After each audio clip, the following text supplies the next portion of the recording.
बिस्मिल्लाहिर्रहमानिर्रहीम। अस्सलाम वालेकुम play group class, welcome back to the Urdu lesson. Dear teachers, जैसा कि आप जानती हैं कि आज हम न की साउंड का जो फेस है जिसको हमने सीखा था, उसका चेहरा देखा था, हवा में लिखाई की थी, वोकैबुलरी पे बात की थी। आज बच्चे करेंगे उसकी प्रॉपर तरीके से स्टार्ट और स्टॉप की लिखाई की मशक करेंगे। तो देखते हैं टीचर्स आज बच्चे कितना रेडी हैं, क्योंकि आज इन्होंने जब लिखाई करनी है इसके बाद इनको नहीं भूलना चाहिए इस साउंड का फेस और इसकी वोकैबुलरी, क्योंकि आज हमने इनको नुक्तों की हेल्प से और पेंसिल पकड़ा के और फिर हो सकता है सैंड ट्रे से या दूसरे मीडियम से लिखाई करानी है आज की आवाज़ की। तो बच्चों आज आपने सुनना, बोलना, पढ़ना तो पिछले लेसन में सीख लिया था ना, टीचर ने आपको दिखाई थी, वोकैबुलरी भी दिखाई थी, आवाज़ का फेस भी दिखाया था, लिखाई के लिए भी आपको कहा था कि कुछ तरह प्रैक्टिस कर लें। आज करेंगे हम किताब पे उस साउंड का या उस आवाज़ का चेहरा देखेंगे और लिखाई की मशक करेंगे। तो मैं आपको बताऊंगी कहाँ से स्टार्ट करना है, कहाँ पे स्टॉप करना है, और फिर आप करेंगे प्रैक्टिस। तो चलिए टीचर्स, मैं लिखती हूँ बोर्ड के ऊपर, बच्चे फॉलो करेंगे हवा में लिखाई करके मेरे साथ पहले, उसके बाद फिर आप कराएंगे इस वीडियो को पॉज और किताब के सफ़े पे जो आपको ये हरूफ तहजी नून दिया गया है इसकी लिखाई करवाएंगे आप उनको क्रेयॉन या पेंसिल से मल्टीपल टाइम्स। ठीक है जी, सो लेट्स स्टार्ट। आइए बच्चों स्क्रीन पे देखिए कि आपको कैसे नजर आ रहा है, आपने फॉलो करना है मेरी इंस्ट्रक्शंस को।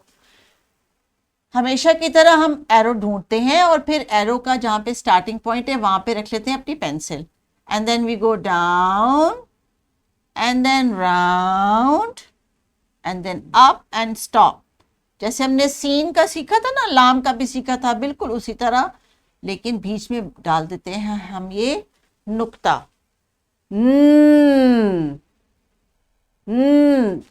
यहां से आप स्टार्ट करेंगे और यहाँ पे स्टॉप करेंगे। टीचर्स अभी कीजिए वीडियो को पॉज, बच्चों से कहें कि हवा में या मेज के ऊपर लिखाई कर लीजिए इस हरूफ तहज्जी की, और किताब में भी अगर आपने इनको देना है कि अभी ये टास्क कंप्लीट कर लें पूरी as a whole class activity, तो करवा के वापस आइए ताकि हम अगली एक्टिविटी कर सकें। टीचर्स लेसन के उस पॉइंट पे जहाँ पे आपने बच्चों के ऊपर किसी टास्क को असाइन किया है तो उसकी इंटेंसिटी आपने खुद डिसाइड करनी होती है। अगर तमाम बच्चे 5 से 6 मिनट में इसको 2 से 3 दफ़ा ट्रेस कर लेते हैं और उसके बाद इसकी शक्ल को खूब रिकग्नाइज कर लेते हैं, तो इसका मतलब है कि आपकी क्लास ने एक टास्क इसी टाइम पीरियड में कर लिया, अब आप आगे मूव कर सकती हैं। लेकिन अगर किसी साउंड में या किसी हरूफ तहज्जी में या किसी अल्फ़ाबेट में, it goes for English and Urdu both, कि अगर किसी साउंड में आपको लगता है कि 5-6 से ज़्यादा टाइम लग रहा है, 8-9 मिनट लग रहे हैं सब बच्चों को इस चीज़ को आइडेंटिफाई करने में, तो आपने उतना टाइम लेना है। इसलिए बार बार मैं कहती हूँ कि ये सजेस्टेड टाइम होता है जो मैं आपको मशवरे के तौर पे देती हूँ कि इतनी देर आपने रुकना है, इसको कम ज़्यादा करना आपका अपना डिसीजन है, बच्चों की परफॉर्मेंस पे डिपेंड करता है। तो चलिए बच्चों, अभी जो आपने आवाज़ सीखी वो नज़र आ रही स्क्रीन पे आपको? गुड। तो ये आवाज़ जिस तस्वीर की है ये क्या है? नमक, शाबाश, नमाज, नलका।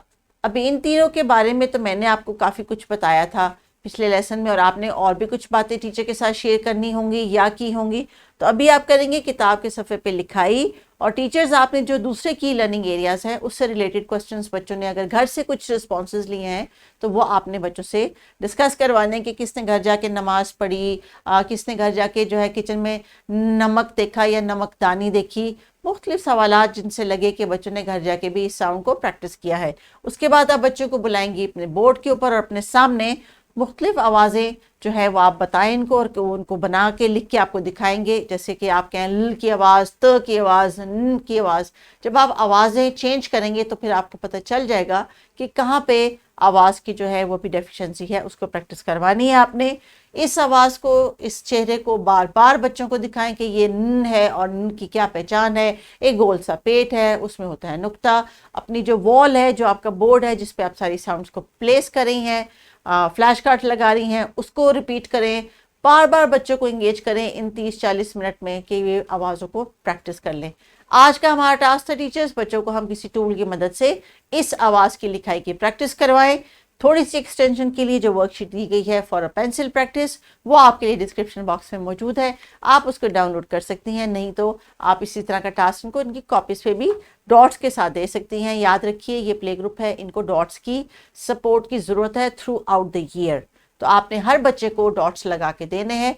हो सकता है कोई कोई बच्चा इंडिपेंडेंट हो चुका हो, आपने उसको उसकी इंडिपेंडेंसी को केटर करना है, उसी हिसाब से उसको कम डॉट लगा दीजिए या स्टार्ट और स्टॉप का डॉट लगा दीजिए, बाकी वो खुद से मैनेज कर लेगा। लेकिन एक चीज़ उर्दू के हरूफ तहजी में जो लिखाई के रूल्स हैं कि ये गोलाई नीचे लाइन से ऊपर जाएगी, रे ऊपर रहेगा, अलिफ यहाँ तक जाएगा, इस कॉम्प्लिकेशन में आपने बिल्कुल नहीं पढ़ना, बिल्कुल नहीं पढ़ना। इसकी अभी बिल्कुल ज़रूरत नहीं है। ये कहीं पे ख़ताती करने नहीं जा रहे, कहीं पे इन्होंने राइटिंग का काम नहीं करना। सिर्फ जो आवाज़ सुन रहे हैं, देख रहे हैं, उसका चेहरा पहचानना है।